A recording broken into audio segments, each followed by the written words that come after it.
our way. It's a brand new day, and we'll be making history. Are you with me? Won't you stay? We have come so far. This is who we are. And like the rising sun, we have just begun to play our part. This is the time we form the chorus. Lift your voice for those before us. We can rely on one another. Feel the pride, let's show our colors. We are heroes and dreamers. We are restless believers. Good morning, good afternoon, good evening, whatever time it is, wherever you are. This is Gail of Gaia, and this is Free Range, where we graze on wild ideas, and we have wonderful guests.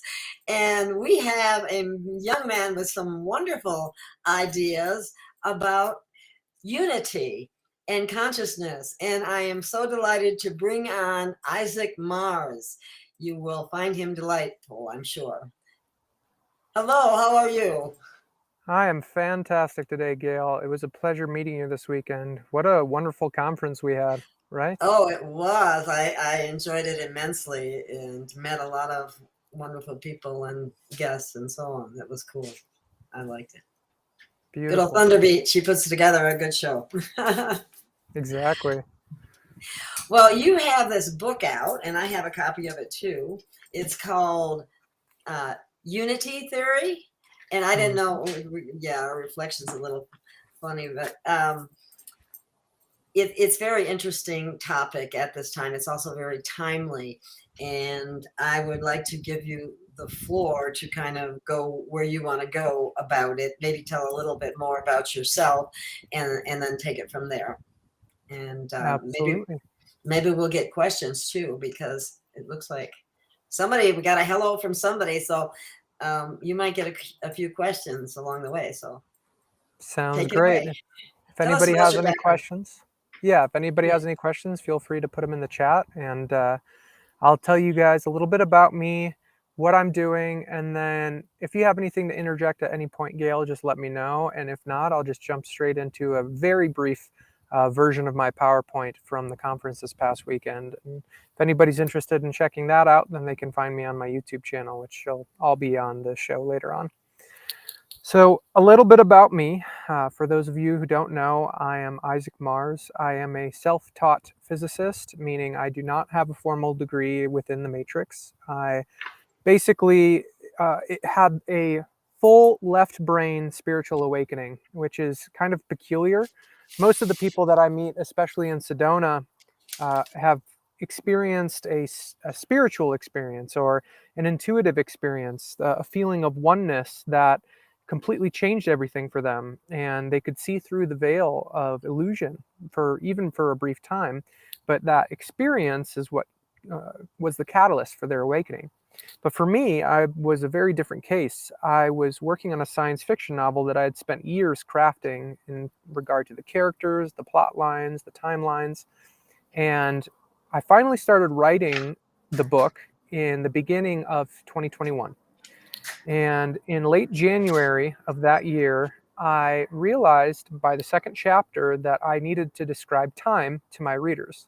And after I started to research what Einstein had known about time through the theory of relativity and what mainstream physics knows about time, I started to piece together different points from the theory of relativity, from quantum mechanics, from Nikola Tesla's work, and then powerful philosopher and metaphysicist Alan Watts brought everything together full circle. And in that experience, I logically realized that I am the entire universe, and so is everybody else, and including all the ants, all the birds, all the animals. Everything in this reality is holographic or holodynamic, meaning that, just like Rumi said, we are not a drop in the ocean, we are the entire ocean in a single drop. And when we realize that, we begin to see how we can step into our full potential. And the truth is, it is far more simple, and not easy, but effortless than we have ever been taught. Because the entire point of the matrix of mainstream society is to keep us disempowered. The reason for that is if they don't create institutionally constructed systems to keep us limited, then our inherent limitlessness that we are, the fractal of infinity that we are, we would grow beyond any sort of limitation on this planet, like that. It would be overnight. So, philosophically speaking, learning how the universe is holodynamic, we see that this is crucial for our limited human experience. And in some channelings that I've heard and resonated with from certain channelers, they have claimed, speaking on behalf of these higher dimensional beings, that we are the masters of limitation. And I truly believe that. When you look at anything in the Matrix, it's all guided to keep us small. It's guided to keep us tiny. It's guided to keep us separate. Because if we think we're small, then we're right. If we think that other people are enemies or strangers, or I don't know them, so stay away from me, then that's the reality we create. And as Einstein said, one of my greatest predecessors, the world as we know it is a product of our thinking. We cannot change it without changing our thinking. And that's what I'm here to disclose to the world. Most of us think that our judgments in our mind on other people or ourselves are harmless. Most of us think that our thoughts don't go beyond our mind in our own consciousness. But the truth is, in a holodynamic universe, everything is completely quantumly interconnected, meaning that any thought that you have is just as physical as you waving your arm around, for example. And when we have that awareness, then we begin to think, okay, what thoughts am I choosing to think, or am I choosing to allow into my mind? What thoughts or emotions am I allowing to run my life and dictate my actions and my responses to the people in it? And when we become more aware of how this all affects our reality, and we learn through trial and error, through our own experience, that things like the 12 universal laws are true, then we see that what we think creates our reality. How we feel creates our reality. And the more that we hold on to those old, obsolete energies of a literal, measurable lower vibration, we are choosing to experience a lower vibrational reality, a reality full of suffering and pain and division. But in lies. On the contrary, what's that, Gail? I said, and lies. Right. Yeah. Dishonesty, Lies, anything yes. negative basically comes from low vibration. It comes from fear and conditional love. So what Yeshua, or most people know him as Jesus, taught us 2,000 years ago is that unconditional love is the opposite side of the coin to that fear, to that limited experience. And that limitlessness from that unconditional love is how we are going to create heaven on earth here and now. That's how we're going to fulfill the prophecies. That's how we're going to gather the tribe of Israel. Israel meaning the people of God. Well, who are the people of God right now?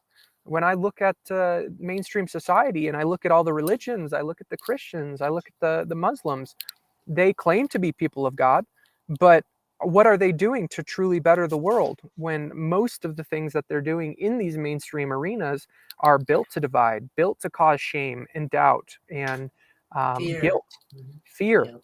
So these things are institutionally doing the exact opposite. We live in a backwards reality. Essentially, out of all the realities that could ever exist, this is the world of the unreality. It is the most unreal reality that could ever exist, because magic doesn't even exist here, at least to most people. And that's the exciting thing about the age of Aquarius, Gail, is this is the time when magic becomes normalized, when miracles become regular occurrences in our everyday lives. And before we know it, it's going to get so stupendously magical that even mainstream media will start to report and record monumental, reality shifting, world changing events that we are going to experience in our lifetimes, all of us, including you, Gail.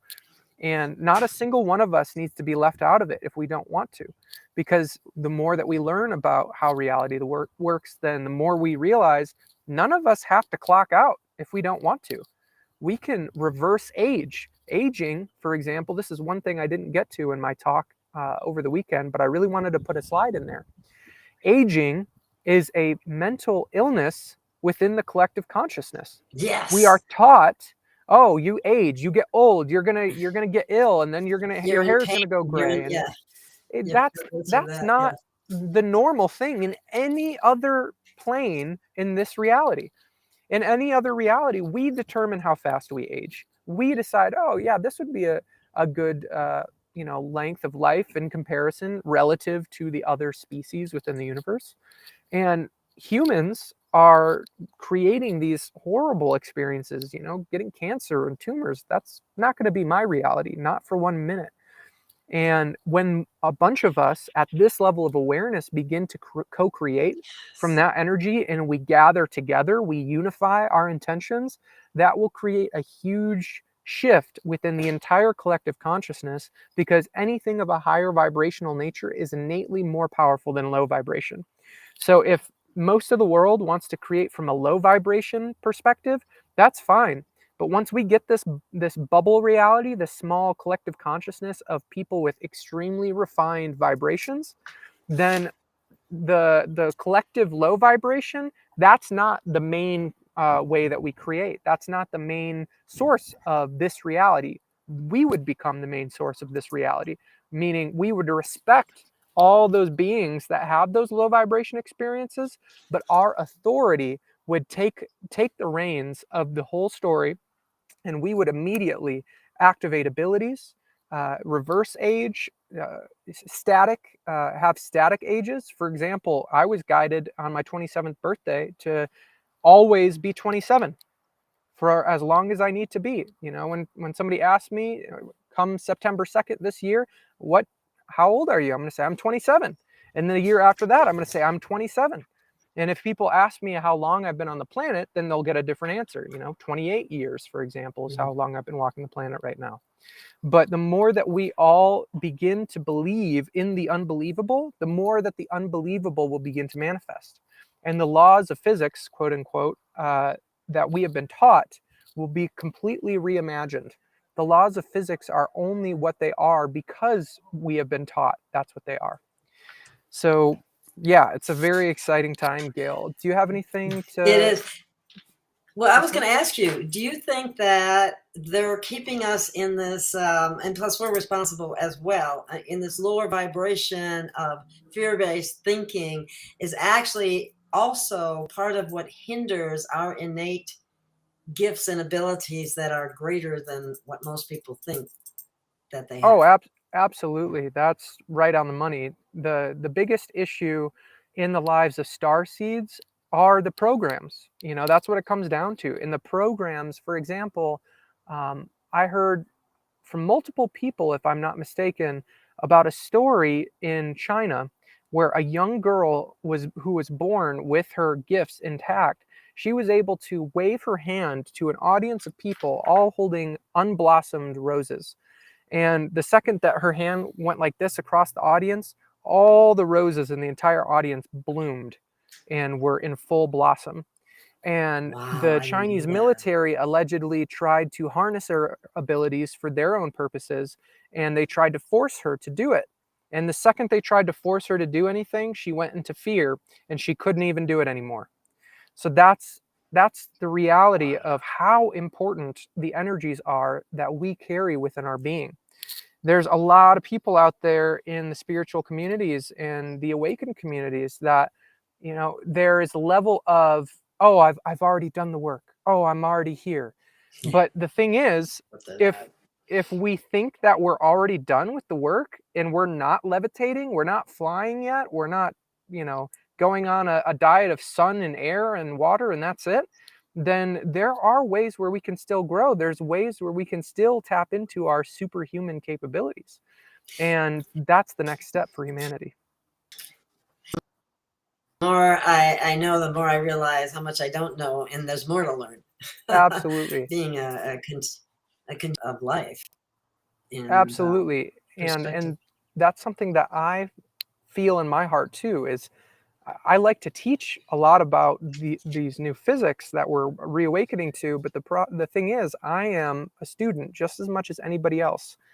And when we start to learn how this reality works, then the less we ever judge anybody for where they're at or how we're perceiving them. Yeah. Because when we are truly being that ultimate presence of unconditional love, we know that reality just is. It's just a happening, and it always is going to be a happening. And in that presence, that awareness, nothing can harm us. Nothing can take our peace away from us. And that's what I'm here to help people do, is tap into that potential that exists within all of us. Do you hope to do this through the concepts that you're presenting, or will you be holding classes? Obviously you do presentations, which is how I got to see you. Absolutely. So there's going to be an organic shift in my work. And essentially right now I'm on the phase about raising awareness. So Yes. as I continue to talk more and more about this at conferences, on interviews such as this, and other situations, then we can raise awareness to unity theory, how the universe works.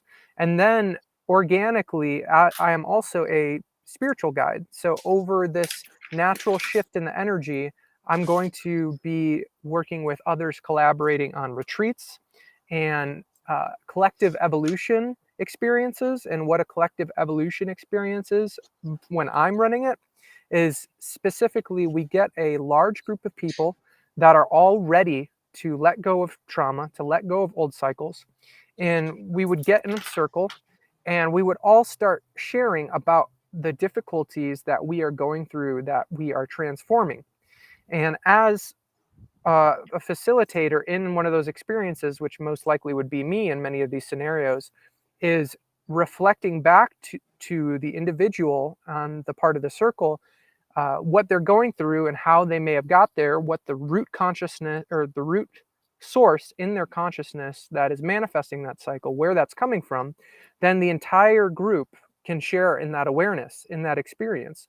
Being so close, all of our fields being connected, it's basically an immediate upload or download into our body, into our spirit, about how we can approach similar situations of similar energies in our linear future. So the entire universe wants us to unify. When we're doing all these things, we're working on ourselves, but we're doing it all alone, we're still contributing to separation. When we start to do this together, then we all benefit from each other's lessons, and we can all graduate them much more rapidly in terms of linear time. And that's what I'm excited for, because when we start doing the collective work, not only will we mentally transform these cycles, we will literally feel it within our being. And the more that we release these low vibrational energies, the less gunk essentially we have in our spiritual pipelines. And the less gunk there is, the lighter we feel. The lighter we feel, the easier life gets, and more effortlessly our manifestations are created. And that's going to happen over time. But the main thing is making this science mainstream. I've worked with, well, why don't I share a few slides? Is it about a good time for that, Gail? All right. Sure. Yeah.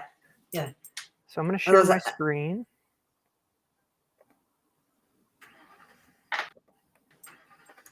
All right. I'm sharing my screen. And then got this PowerPoint here. Make this a little bigger. All right. Can you see it, Gail? Yes, I can. All right. So this was my talk, the title of my talk from this weekend at the Sedona Cosmic Awakening Conference. And this is all about awakening from the matrix. So I'm not going to go into nearly as much detail as my talk on the weekend, but I do have a few important slides that I'd like to share with your community and any viewers that come across this in the linear future. To jump right in, the reason that I go by the Crimson Eagle is because as soon as I figured out the implications of how the universe works, I realized that I could see the entire matrix for what it was. Everything that I had ever, perceived of in terms of the illusion, I was able to see the truth. So immediately, almost overnight, I was able to discern what illusions were there and how they were affecting us, how they were disempowering us at the collective level. So that's where I came up with my moniker. And furthermore, the red color represents the divine feminine. And that's the main reason that I always wear red, whether it's my leather jacket or my red suit. I want to be an emissary of the goddess and to reframe the energy of that color, because a lot of the patterns within patterns of this reality use red as a negative, quote unquote, color. So it's all about tapping into our inner goddess, our inner feminine, because that's where the infinite potential exists. And to do this at the collective level, I have the book Unity Theory. And for those of you who aren't aware, ever since the days of Albert Einstein, the theory of relativity and the findings of quantum mechanics have been, there has been an attempt to marry them together into one process for decades upon decades. I mean, we're coming up on just shy of 7 centuries, I think, something around or 7 decades, something like that. And unity theory does just that. It takes the findings of quantum mechanics, it takes the findings of relativity, marries them together. It describes about how gravity, dark energy, and dark matter work. And it's the first thing to ever do that. You know, no other scientist in human history could even explain what dark matter is, what dark energy are, and explain it clearly and describe how it works. When I showed unity theory to Victor Vernon Wolfe, PhD, the father of holodynamics, the first thing he said to me after he read it was, well, it's not a theory.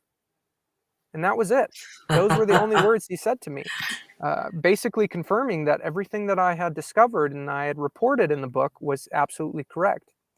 And he ended up writing a review as well that is on my website, but since I have a little bit of time here, I can read it for you. It says, "We were born to be part of the greatest transition in history. This book shares a unique perspective of how the principles of natural science are reflected in your personal life and how that has established productive relationships with others in the world around you. During this unique time of lifting the multidimensional veil, as we are experiencing moving from a state of conditioned slavery into an experience of self-potentialization, this book can serve as a roadmap for others on the path of reuniting with our true family." Victor Vernon Wolfe, PhD. So to be told by this legend, this powerful being, that not only am I on the right track, I am disclosing the truth, the reality of how, well, reality works. It was so empowering, and that just pushed me forward in my impetus and my momentum. And since then, I've only met other scientists that are agreeing with my theory. I can't find a single one that can discredit it, that can argue against it, because all the concepts in my book use something called geometrical symmetrical logic, meaning that these concepts are essentially as inarguable as 2 + 2 = 4 because all variables have been accounted for. So I'm going to go into that right now with the biggest takeaway from unity theory, and that's how time works, how it exists, how we exist within it, and what it means for consciousness. And the way we do this is through the infinity mirror thought experiment, or what I am now calling the infinity mirror proof. And this is how we're going to break limitation through scientific certainty. In the thought experiment, I took a being such as myself or any viewer watching this, and this being, this observer, represents the present moment. And then in my thought experiment, as I was first envisioning how I can imagine all of time happening at once, I thought, okay, the present moment's happening right now. This makes sense metaphorically and symbolically because I can move my arms and the present moment's always in flux. Okay, well, what if the past is happening right now at the same time? How can I reflect on that? And then when I thought of the word reflect, it was like, ding, ding, ding, there's something there. And I continued to think about it in that manner, and I imagined the past as a mirror. So there I had the present moment, represented by the observer, looking into their past, which was represented by the mirror. They're both happening at the same time. Everything makes sense so far. And we often literally say that we reflect on our past, and in a sort of way we can see our past, just like how in this example the observer is seeing their self in the mirror. Then I thought, well, time is on a timeline. That's what we always say. So the future must be just as symmetrical as the past. So I imagined another mirror behind the present moment, behind that observer. And this made sense with metaphorical logic because we often literally cannot see the future. And in that moment, with the person that represents the present looking into the past with the future mirror on the other side of them, perfectly parallel, I realized that the present moment was infinitely reflected into the past, into the future, because the present is the representation of the now.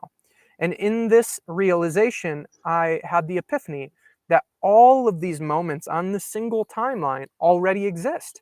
Much like a train, a person cannot reach the end of their life unless all of the tracks are already laid, all of the reality frames already exist. So this was a little bit spooky because at this level, I was like, wait a second, there's no free will there.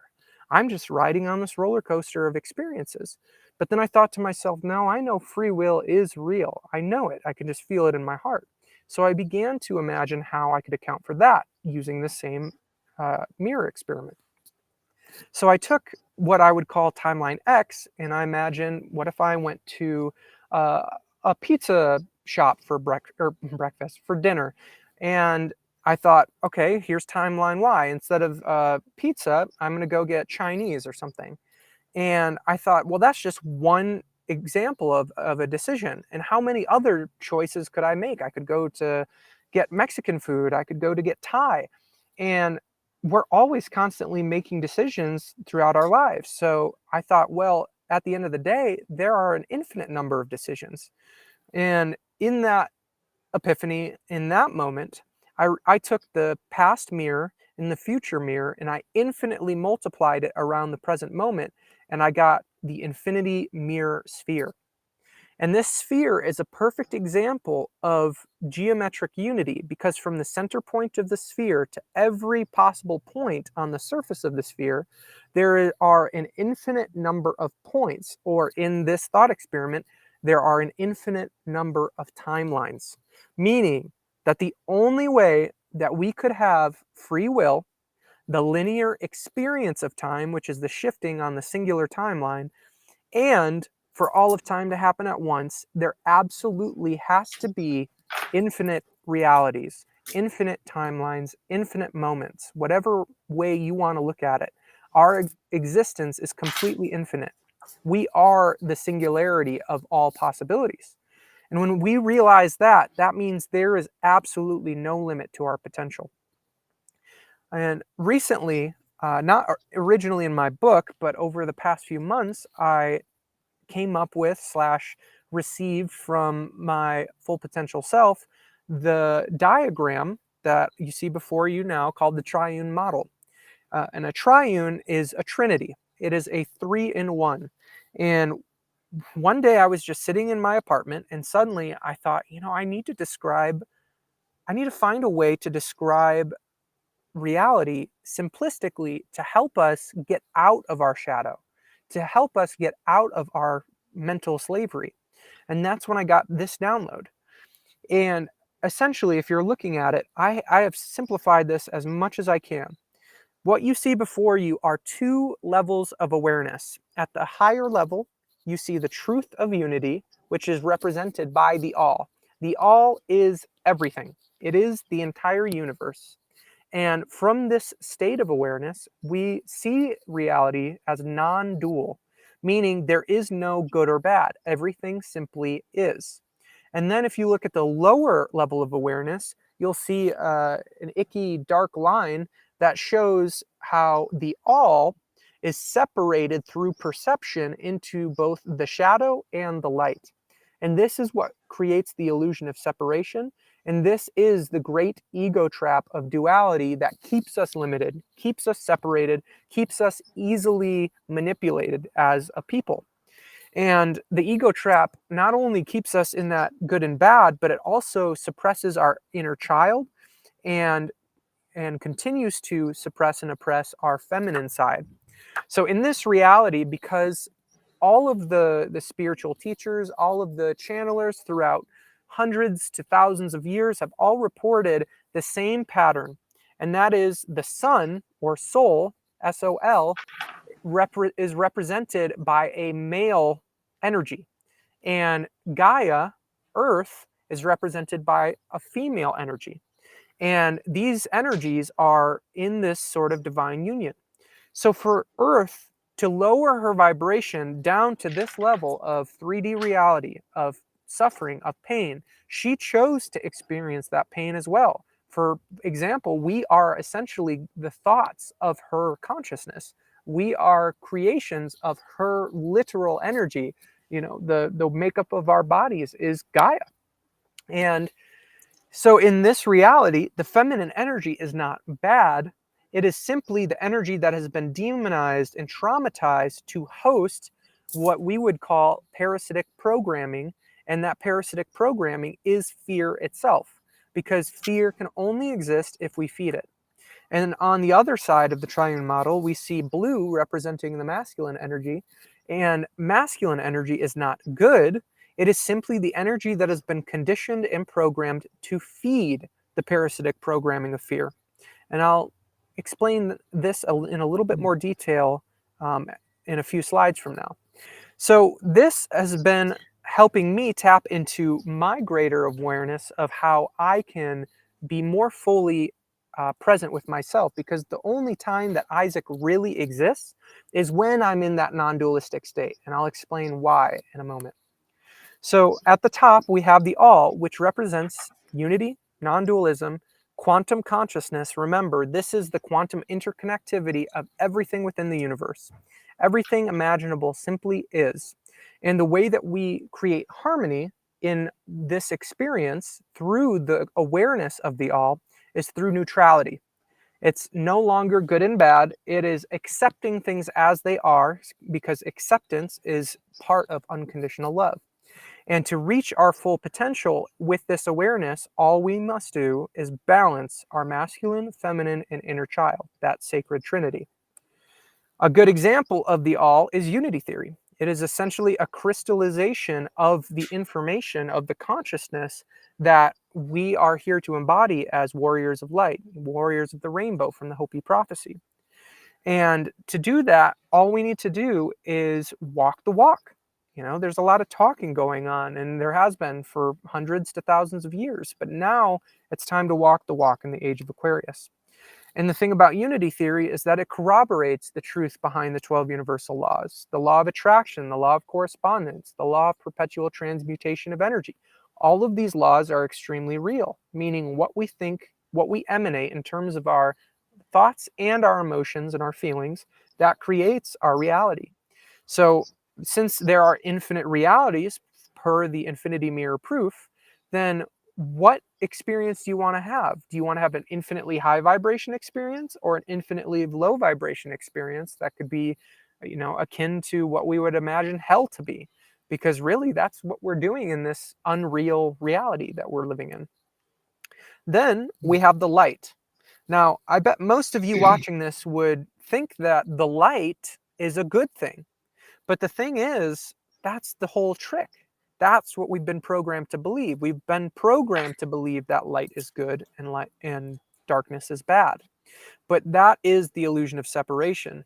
And the light is the embodiment of inequality consciousness, in the sense that if somebody believes themselves to be righteous, they may look down on others and they may judge them for making decisions that that individual wouldn't make themselves. It's also the embodiment of the savior experience, where we believe we need to go out and save the world and we need to change things because it's all messed up.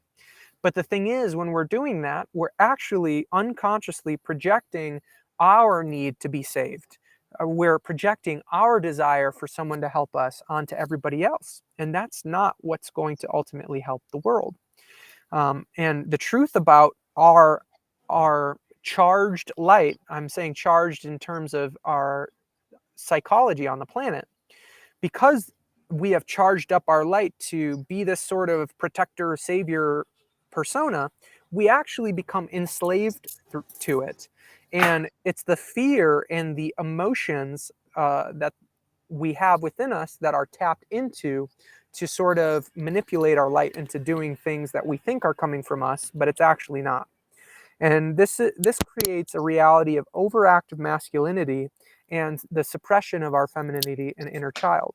And this is the path to perpetual slavery, which is what we're all liberating ourselves from in this age. And a good example of the light, believe it or not, is Joe Biden. This brother is doing everything that the light, wants us to do on a very public level. He is trying to save the world. He's trying to help people. But the thing is, he is enslaved through fear into playing that role. How many of you think that the president's position is a puppet position? Well, that's an example of what our light does in our individual lives. Then we have the shadow. Again, this is more of the illusion of separation, the idea that the shadow is bad.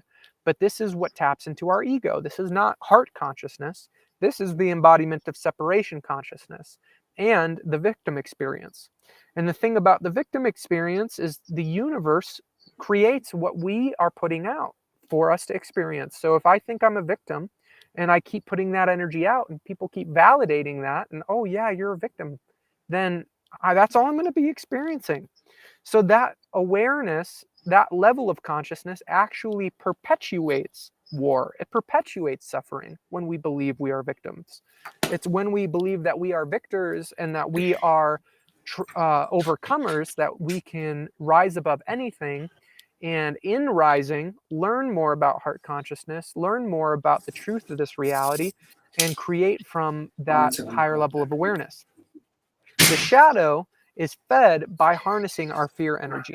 The more afraid we are, the more the shadow can take root and jump into the driver's seat. Or, like a master illusionist, it will feed thought forms in a parasitic sense to our mind and to our light and say, oh, you should judge that person. They're doing something horrible. You should go and hurt them, or you should put them in jail. That's what they deserve.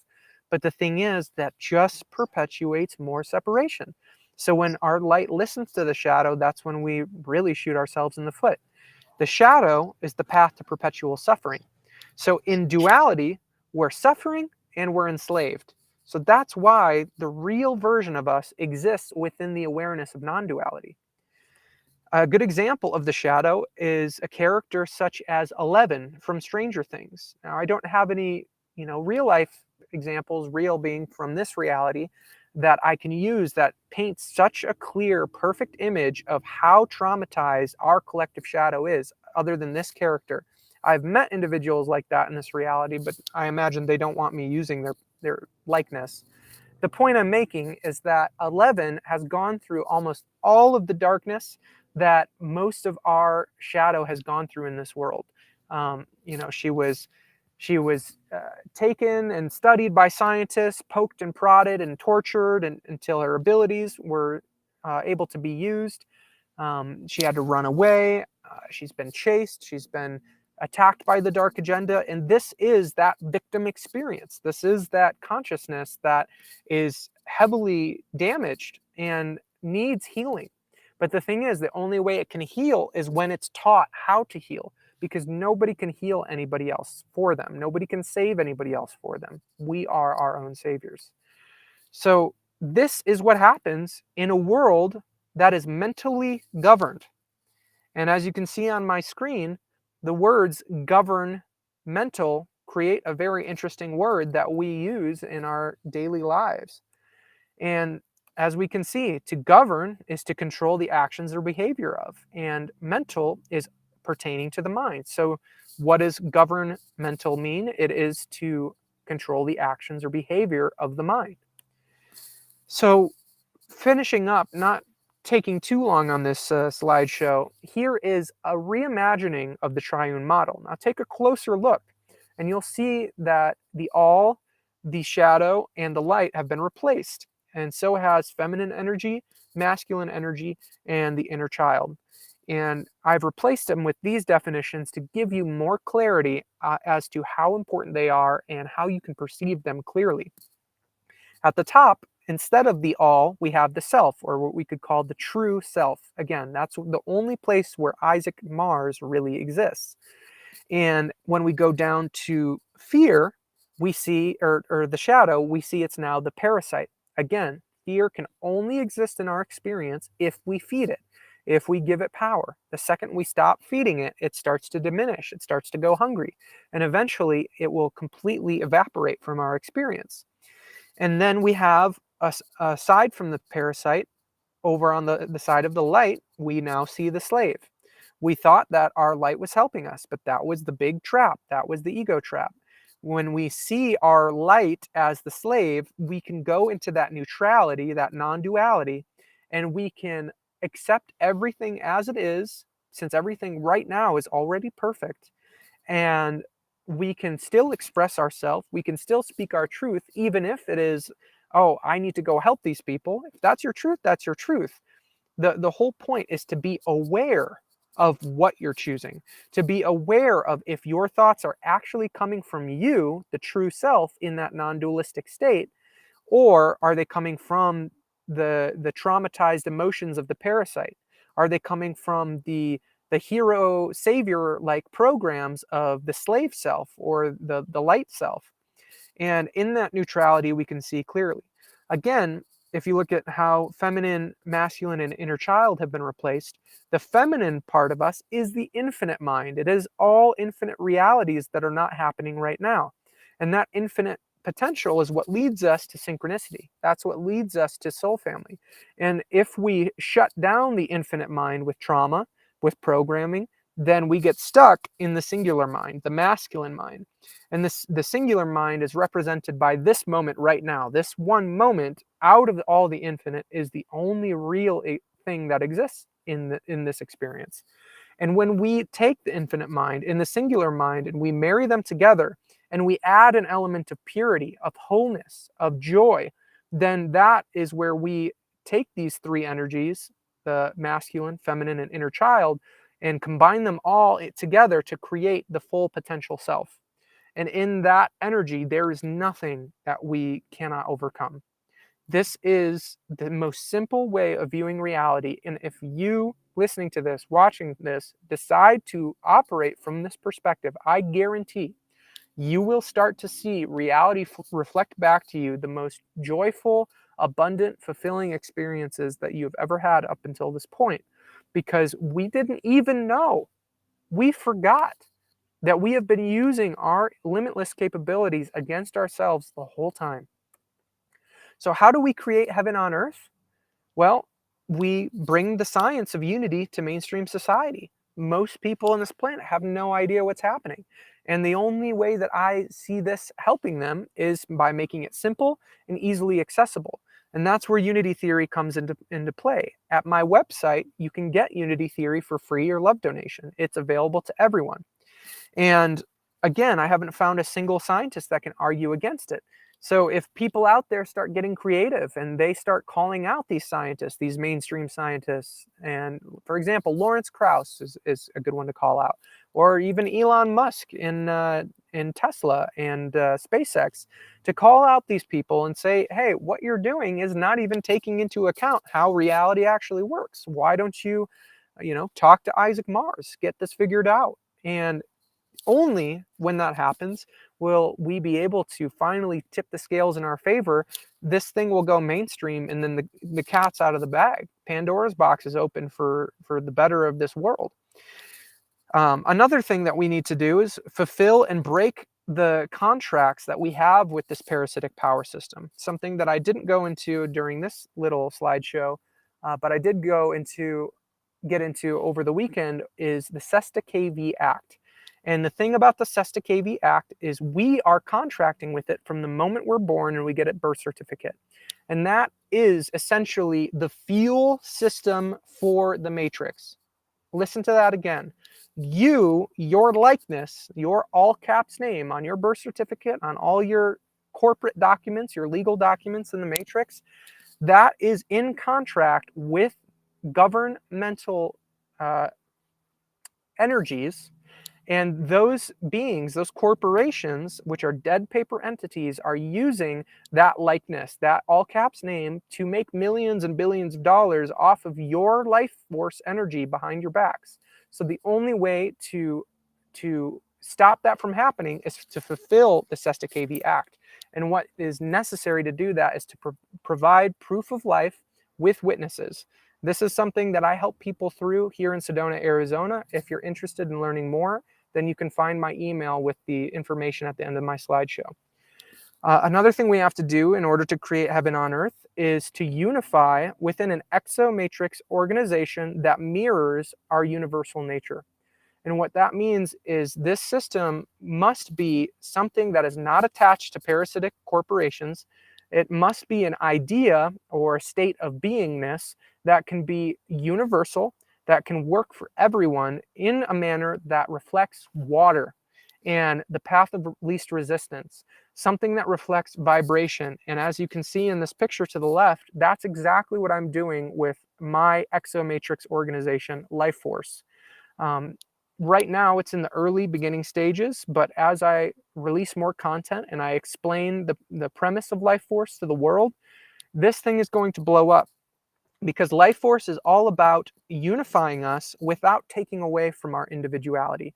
And that's what we need. We need a system based on vibration. We need a system that can create the structures that we need based on the systems that we currently have.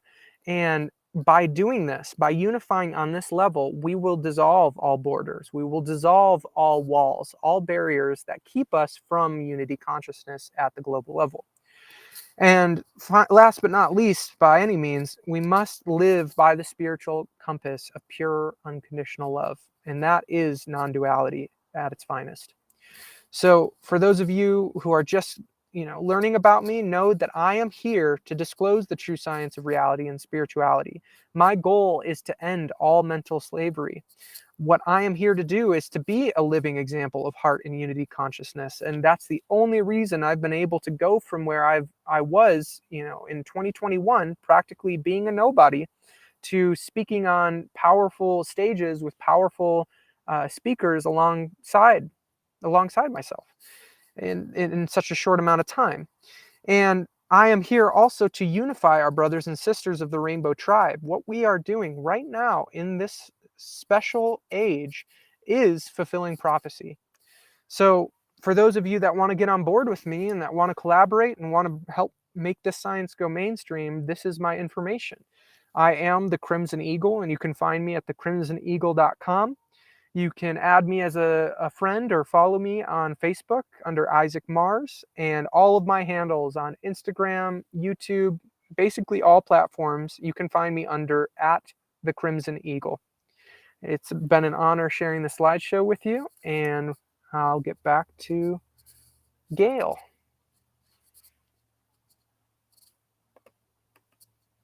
You there, Gail? Yes, I'm sorry. I muted myself because of some, and then I forgot to put it back on. But anyway, thank you so much for that presentation. It really gives people something to really think about. And, absolutely. I love making things very simple for people. And yeah, when the information is right in front of our faces, it's like, all right, are we going to work with it, or are we just going to allow it to keep happening? You can't really put the cat back in the box, or whatever the saying is. Yeah, I know what you mean. Yeah.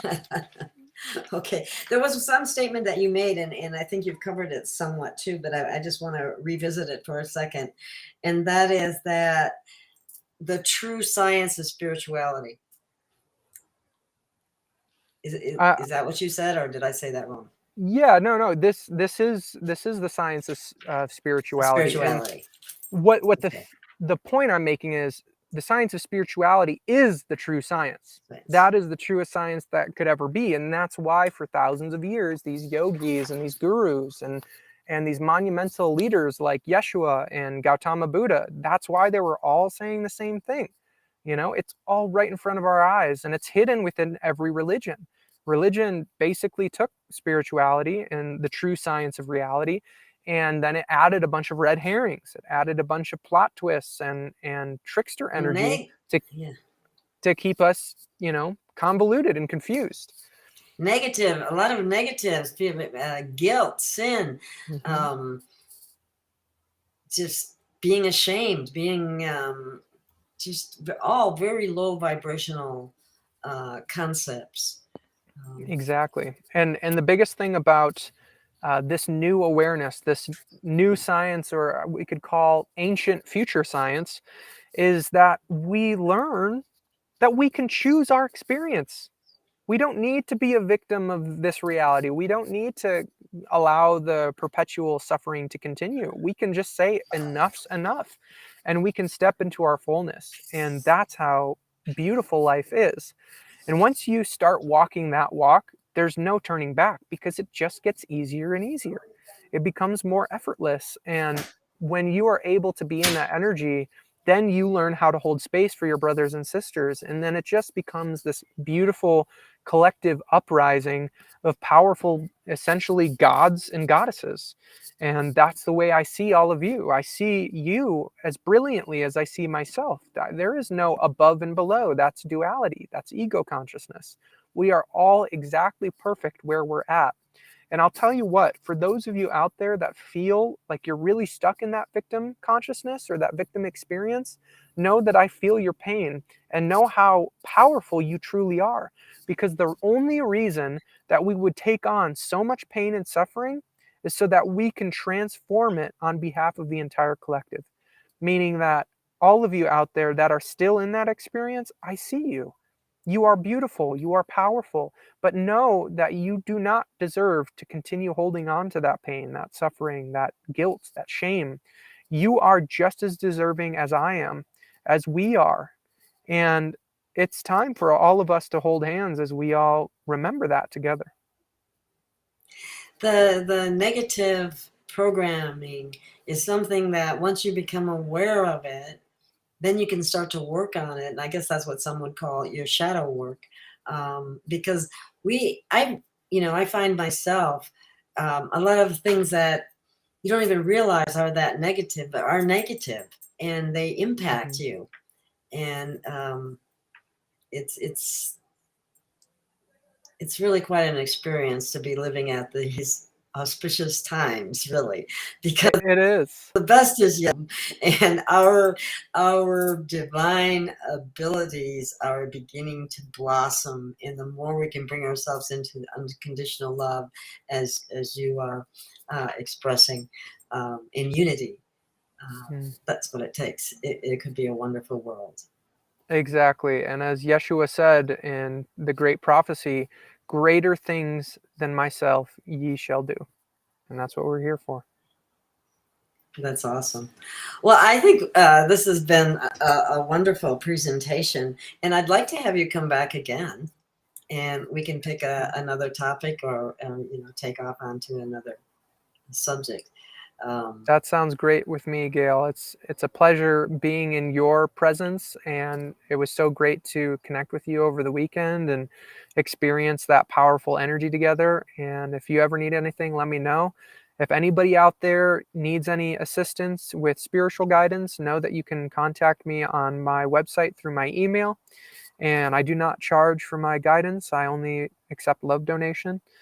And find my YouTube, my Facebook, my Instagram. Let's stay connected and share this message, because it's going to take all of you. I can't do this alone. We need to unify in order to make a difference. And that's what I'm calling in. Collaborators, other scientists, other speakers, musicians, anything. Let's all work together to shift the collective consciousness for the greater good. And together we are so much stronger.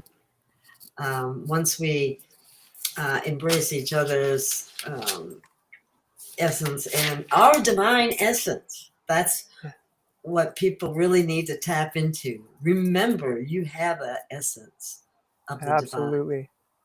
Well, Gail, it's been an honor. Thank you to everybody that's tuned in and anybody that's watching this in the linear future. know that you are always unconditionally loved by the universe. And since you live in a holodynamic universe, you are all everything to me. Alrighty then. Thank you so much, Isaac. We'll talk again. And thank you, audience. And I also like to put out a thank you for some of the people that have made love donations to me. Thank you enough. I thank you. Thank you. Okay, we'll see you again soon. Bye. Bye-bye.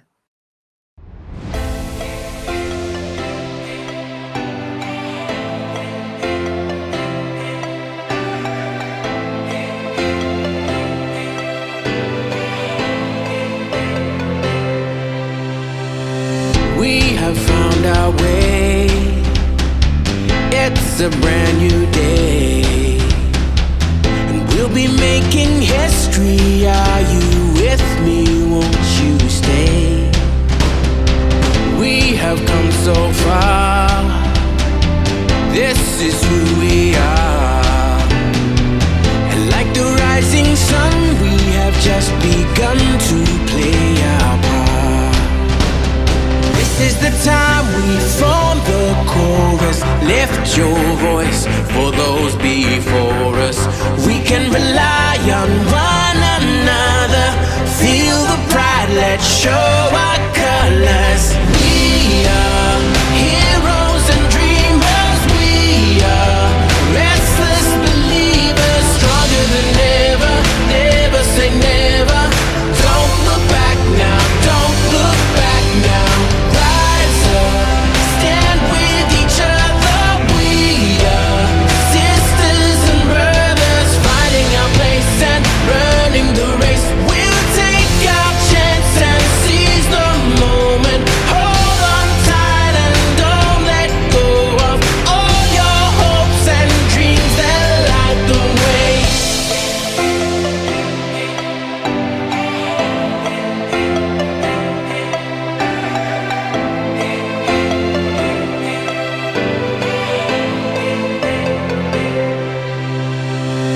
We control our fate.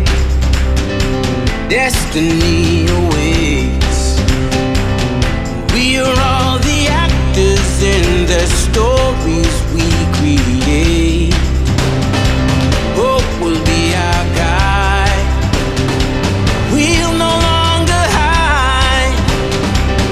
When we roll like thunder, feel the wonder from inside. This is the time we form the chorus. Lift your voice for those before us. We can rely on one another.